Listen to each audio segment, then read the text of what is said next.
Балалар, математика пәні 36-шы сабақ. Көбейту кестесін бекіту. Жанама сұрақтармен берілген есептерді шығару. Ұжымдық шешім. Сен бұл сабақта есеп шығарасын, өрнектегі амалдардың орындалу тәртібін анықтайсың, көбейту кестесін қолданасың.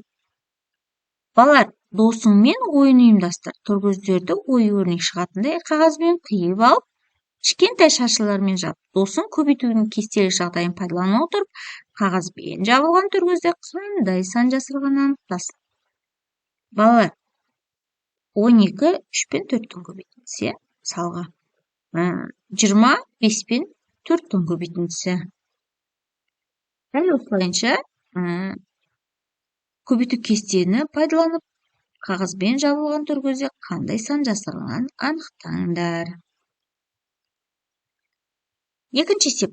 1 центнер 40 кг қосылған 6 центнер 30 кг тең 140 кг қосылған 360 кг тең 770 кг. 8 центнер азайтылған 6 центнер 40 кг тең 800 кг азайтылған 640 кг тең 160 кг. 7 центнер азайтылған 600 кг тең 700 кг азайтылған 600 кг тең 100 кг. 3 центнер қосылған 55 кг тең 300 кг қосылған 55 кг тең 355 кг. 150 кг қосылған 650 кг тең 1000 кг. 3 кг көбейтілген 3 тең 9 кг, 9 кг көбейтілген 2 тең 18 кг. 6 литр бөлінген 2 тең 3 литр, 20 кг бөлінген 2 тең 10 кг.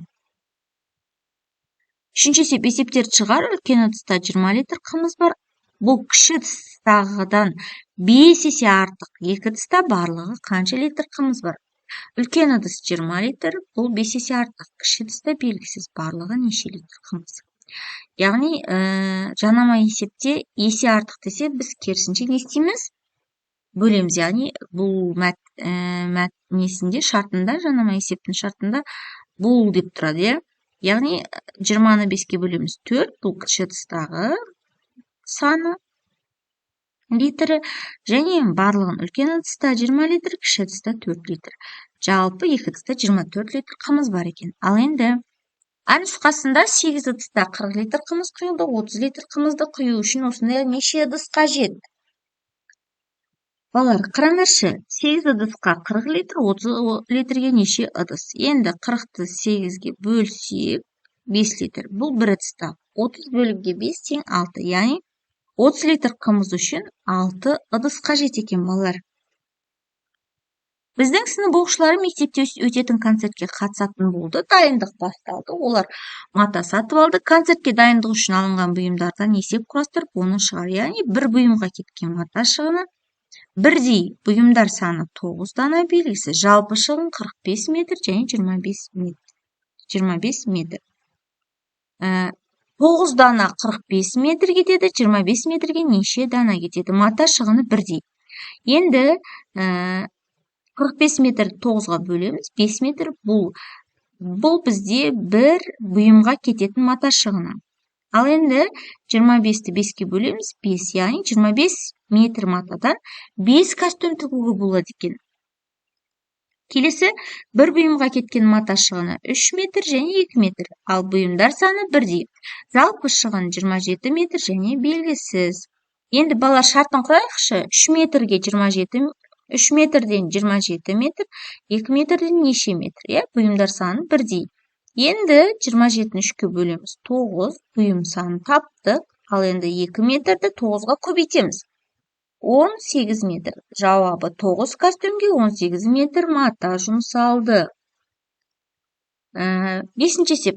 45 азайтылған, жақшаның ішінде 5 қосылған 2 көбейтілген 3, яғни 45-тен азайтамыз 7, көбейтеміз 3-ті, яғни 45 азайтылған 21 тең 24.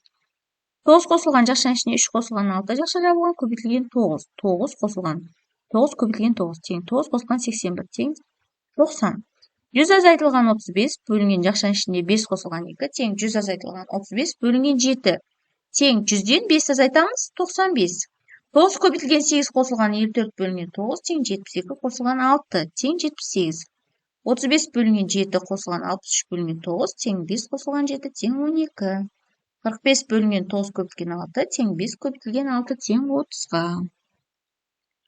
Алтынчы есепте дейді. 6 көбейтілген 2 тең 12, 7 көбейтілген 3 тең 21, 9 көбейтілген 4 тең 36, 7 көбейтілген 8 тең 56, 54 бөлінген 6 тең 9, 81 бөлінген 9 тең 9, 42 бөлінген 6 тең 7, 72 бөлінген 8 тең 9, 36 бөлінген 6 тең 6, 64 бөлінген 8 тең 8.